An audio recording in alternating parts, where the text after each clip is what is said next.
ಮಾತು ಆಡಿರುವ ವ್ಯಕ್ತಿಯಿಂದ ಮರೆಯಬಹುದು, ಆದರೆ ಕೇಳಿಸಿಕೊಂಡು ನೋವುಪಟ್ಟಿರುವ ವ್ಯಕ್ತಿ ಎಂದೂ ಮರೆಯನು. ಆದ್ದರಿಂದ ನಾವು ಎಂದೂ ಯೋಚಿಸಿ ಮಾತಾಡೋಣ.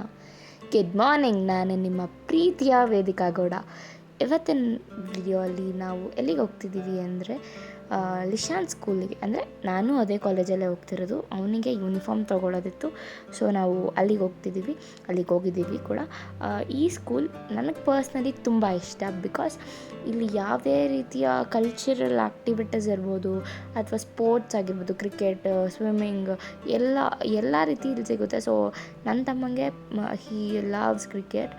ಅವನು ಕೂಡ ಕ್ರಿಕೆಟಲ್ಲಿ ಇಂಟ್ರೆಸ್ಟ್ ಇದೆ ತುಂಬ ಅವನಿಗೆ. ಸೊ ಅಲ್ಲಿಗೆ ಅವನು ಕೂಡ ಹೋಗ್ತಿದ್ದಾನೆ, ಅಲ್ಲಿ ಟ್ರೈನಿಂಗ್ ತೊಗೊತಿದ್ದಾನೆ. ಇನ್ನು ತೊಗೊತಿಲ್ಲ, ಜೂನಿಂದ ತೊಗೊತಿದ್ದಾನೆ, ಕಮಿಂಗ್ ಜೂನಿಂದ. ಸೊ ಅಲ್ಲಿ ಯೂನಿಫಾರ್ಮೆಲ್ಲ ತೊಗೊಂಡು ಮತ್ತು ನಾವು ಅಲ್ಲೇ ಪಕ್ಕದಲ್ಲಿ ಒಂದು ಸ್ವಲ್ಪ ದೂರದಲ್ಲಿ ವೆಂಕಟೇಶ್ವರ ಗಾರ್ಮೆಂಟ್ಸ್ ಇತ್ತು. ಸೊ ಅಲ್ಲೆಲ್ಲ ಚೀಪ್ ರೇಟಲ್ಲಿ ಸಿಗುತ್ತೆ, ಆಲ್ಮೋಸ್ಟ್ ಎಲ್ಲರಿಗೂ ಗೊತ್ತಿರುತ್ತೆ. ಸೊ ನೀವು ಕೂಡ ಇನ್ನೂ ಹೋಗಲಿಲ್ಲ ಅಂದರೆ ಅಲ್ಲಿ ಹೋಗಿ ತುಂಬ ಚೀಪ್ ರೇಟಲ್ಲೆಲ್ಲ ಸಿಗುತ್ತೆ.